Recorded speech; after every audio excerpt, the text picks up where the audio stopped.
Now you know what happens at Jay's Audio Lab. So thank you for that support, guys. Appreciate you for helping me with my madness. Anytime, Jay. Okay, so really do appreciate it.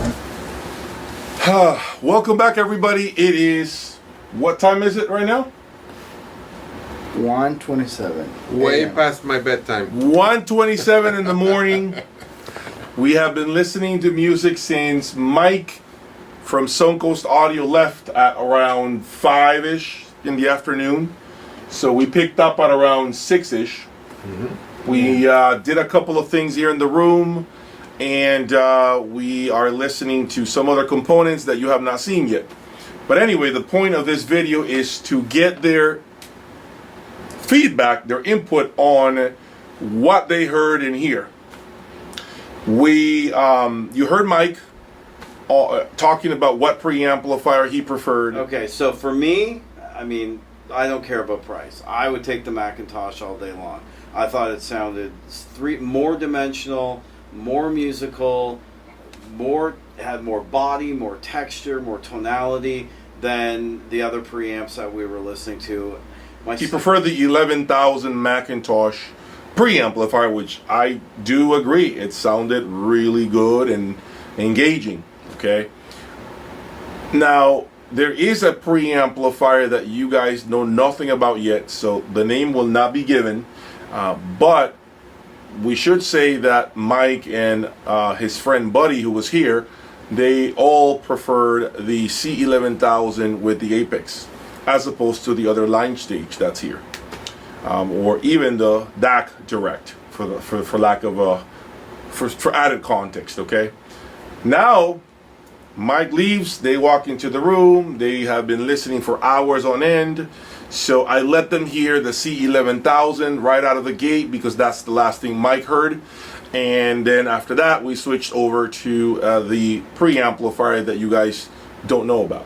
So they are going to give you their take from the room as far as what they heard with the McIntosh C1100, and then when we switched over to the other preamp, do not say your name with the other preamplifier, what you heard, what you preferred, and why.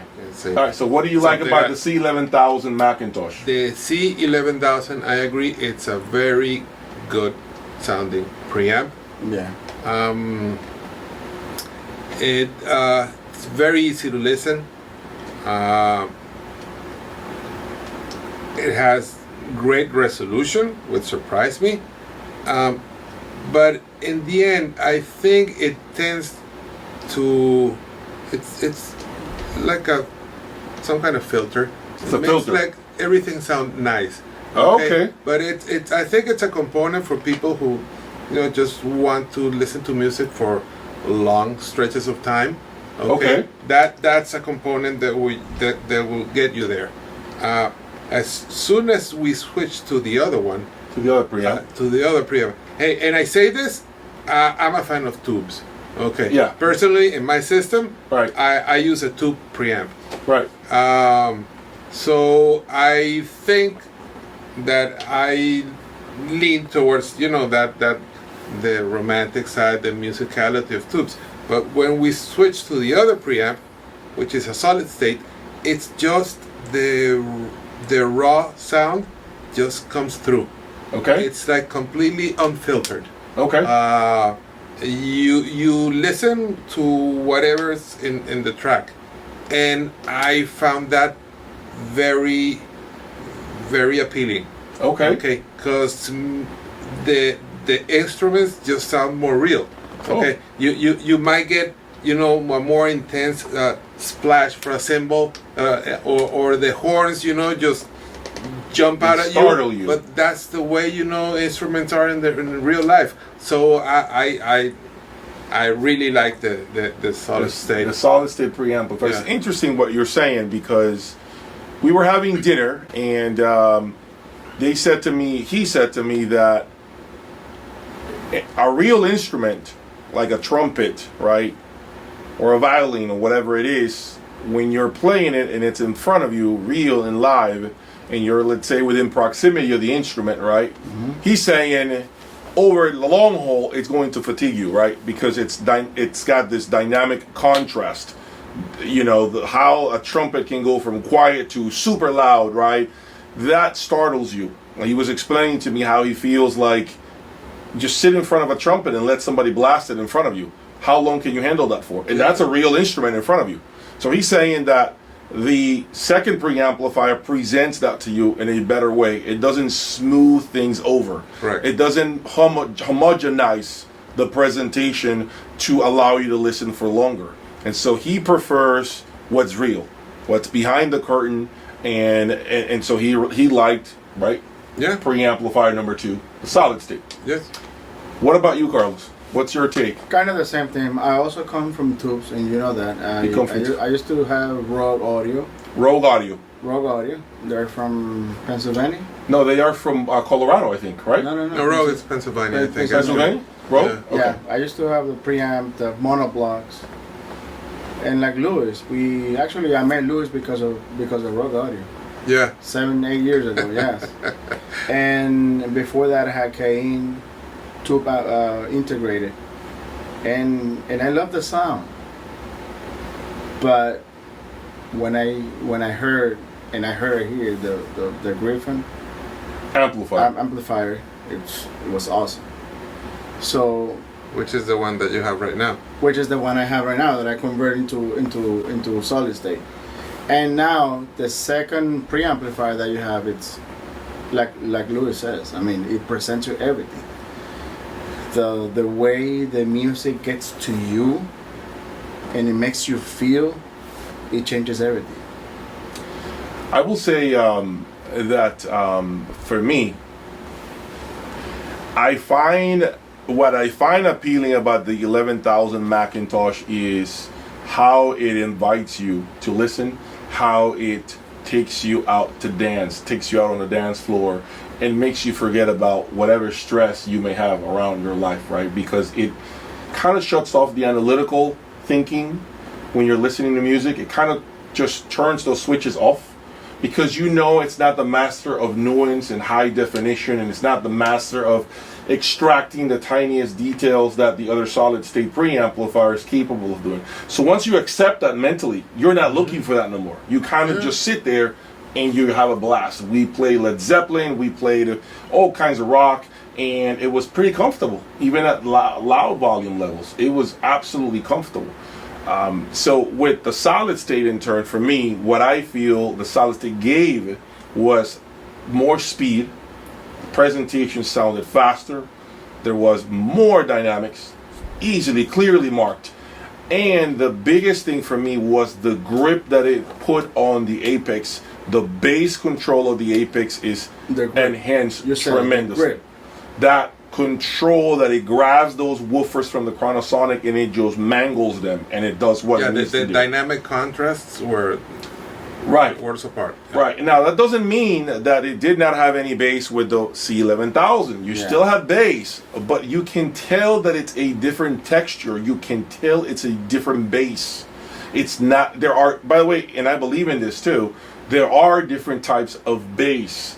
Like, sometimes we get confused and we think, wow, listen to that bass, but we really need to understand, are you talking about loose bass, that you think it's deep bass, but in reality it's lingering and overhanging and not really hitting you and then disappearing immediately after that? Because that's what real tight bass is supposed to do. It's supposed to hit you and then vanish completely quickly, right? That's the amplifier getting the woofers back in place and allowing for controlling the woofers, essentially, right? So I think that with the solid state preamplifier, that was better. That act of that appearing and disappearing act that the bass has was a lot better with the solid state. Yeah, resolution in the bass, definition. The way the second preamplifier handles the Griffin, it's completely different. So you 100% you both prefer the solid state preamplifier? Yes, the solid state, yes. Yeah. What were you saying? It's much more thrilling. It's yeah. like driving a sports car versus driving a Lexus with a quiet, comfortable ride. So we were The car analogy we were talking about. We were talking actually about airplanes. We were talking about airplanes. Like, if you want to be on a private jet, sipping on champagne, right, with your feet on a recliner, comfortable, right? That's great. But some other people want to be on the freaking fighter jet from Top Gun Maverick, right? You want to be on that plane with Tom Cruise. G-forces. You want to feel that, but the truth is that's not long lasting either, right? You're not going to be there for a 3-hour ride. It's impossible. So it's really choosing what is more thrilling for you. So it's a matter of your own wishes and your personality. I will say this, as I continue to do what I've been doing, I am realizing that I'm listening to the system in shorter spans. So I'm no longer sitting here for 4 hours in a row listening, which is what I used to do when I started, before I started the channel. So I enjoyed that presentation that allowed me to sit for longer. Right. Now I'm more like, give me the juice, give me the essence, show me what you've got, and send me to sleep, right? Give me 45 minutes of a quality presentation that will blow me away, that will completely just startle me every time. And I think that's more what I'm appreciating as I continue to do this hobby. See, the thing with me is this, okay? Part of the beauty of the Apex, and I was telling you both this, for me, part of the beauty of the Apex is the control that it imposes, the energy that it presents, the density. It's like a shotgun blasting off, right, when the music starts. So what happens to me in my head is when you insert the Mac, it's still there, but now it's nowhere near with those high peaks. It's softer presentation. It's much more subdued. It's as if you put a leash on it. Uh-huh. And now you brought it down in order to compensate for those quick, high pieces that hit those peaks at times that you're like cringing, right? Because some people might be fatigued with that, and I get it, I understand it, but it's really no fault, in my opinion, of the system. It's just the song takes you those high pitches, those peaks that makes you do this, you cringe a little, and some of us like to kind of tame that down, and we insert tubes in it. Put it in comfort mode. You're putting it in comfort mode. Yeah, that's exactly right. That's what the tube does for the yeah, a tube puts. Yeah, it's true. And so instead of sports mode where you feel the road and the speed bumps, but it's a lot more agile and quick. When you turn corners, the car just like it's on rails, right? Exactly. The punishment is driving everywhere. Your car is not going to ride nice. It's going to be very uncomfortable, even if it's an expensive car. Yeah. So I think we can all agree that we are more on that side of things where, hey, I am willing to ride on a harsh surface, meaning I feel my ass on the asphalt, the road, in exchange for that immediacy, that quickness, that when I bust a U-turn, it's quick. Right, left, get on the on-ramp, off-ramps. It's absolutely stuck on rails to the ground. Have a blast listening to music for 2 or 3 hours. Don't get me wrong, tube is also good. I mean, that's not bad. No, it's sounds not great. But it's a different presentation. It's just that and the thing is, you notice when you have a system this resolved, this resolving, and you make the switch, the contrast is immediate. Yeah. I mean, as a matter of fact, you played the same song, and at the beginning, I thought you were playing something else. Oh, wow. And I realized it was the same song. I mean, it's the other one. It's just the raw music just comes through.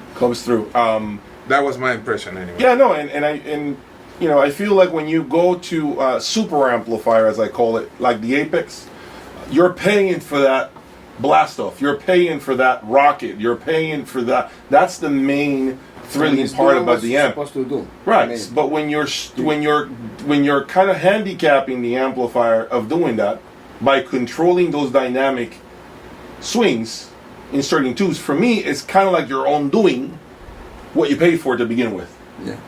Does that make sense, right? But this is actually, and the reason why I'm bringing them front and center to talk about this is because I think it is important that we all understand that this is a hobby where what matters the most is what you like. Okay, Mike Love and his friend loved the C1100 McIntosh. Hey, I thought it sounded pretty good too. And they prefer the solid state preamplifier, and neither one is wrong. It's just a matter of preference. And that's the thing. It's about preferences. It's like going out to a restaurant. Yeah. You know, you It's like a filter in TikTok. yeah, or decided which is the favorite, the best pizza. Nobody agrees on that. Yeah, you know, nobody. so nobody. No. You know, everybody likes to listen to music.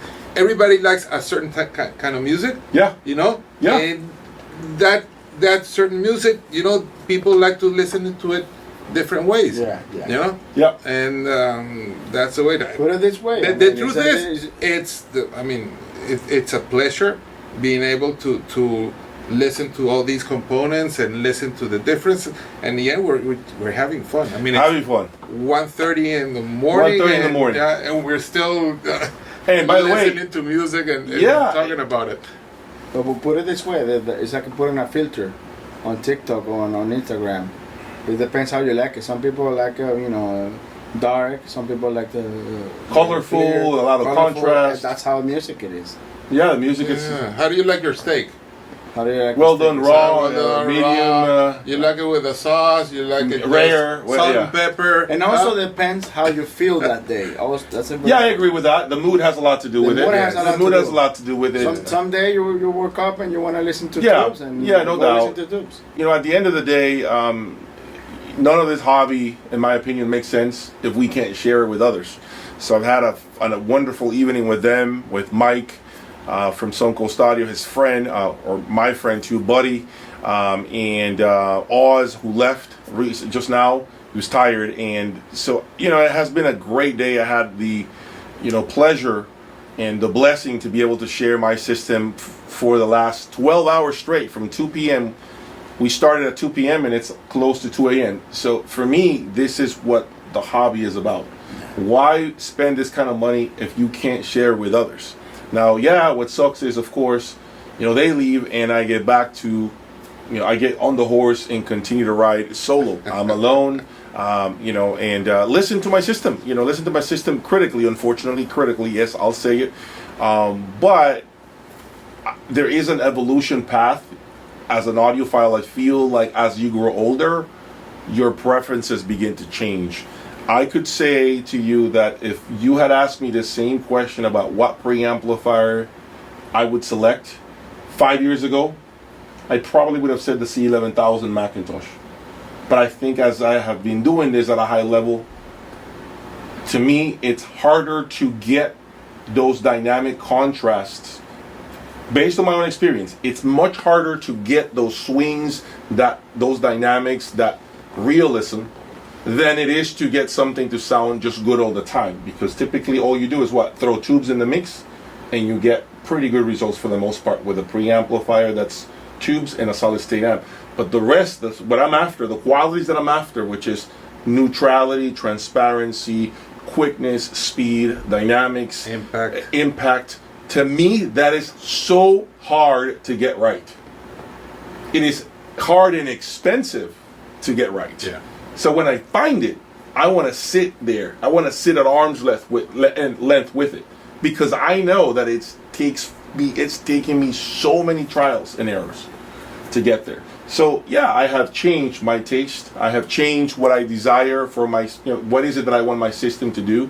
And who knows, maybe in 10 years when I hear different, I may go back and select tubes and feel like, what? I don't want to feel, I want to listen to this for longer periods of time. And by the way, this whole thing of longer periods of time, I want to say something about that. Yeah, you can listen to the solid state amp for longer periods of time. If you're not blasting the volume knob, you can sit there for a long time. I mean, let's keep it real. But I think we like to crank it up because it enhances the feeling. Yeah. Right? It makes it... But it's not fatiguing. I mean, how long have we been listening to music? We listened for a long time.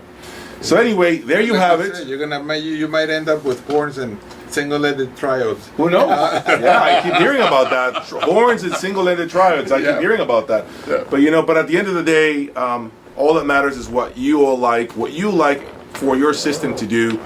Don't worry about what somebody else likes. I feel like it's important to enjoy and to understand the type of years and the type of audiophile that you are.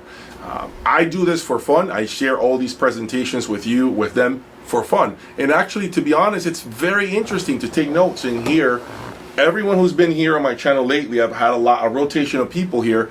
I enjoy hearing because I take notes and I understand what he likes, he dislikes, and it allows me to see how my desires as an audiophile align or not align with my friends. So it's a fun hobby. If you really do it in the right way with the right people around you, I think it could be quite entertaining.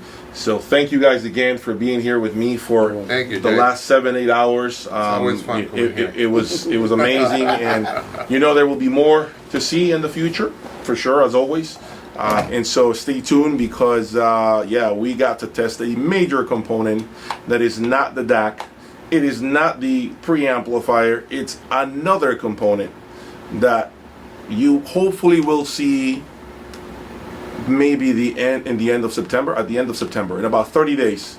I'm not ready to showcase what this is, but I promise you, your jaws will drop. Subscribe. I'll talk to you soon. Peace. Take care. Bye. Now you know what happens at Jay's Audio Lab. So thank you for that support, guys. Appreciate you for helping me with my madness. Anytime, Jay.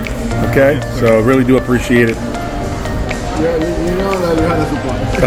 It's hard work, but we get it done, right? So that's all that matters. Much appreciated, everyone. Yep. Salud. Cheers, everyone.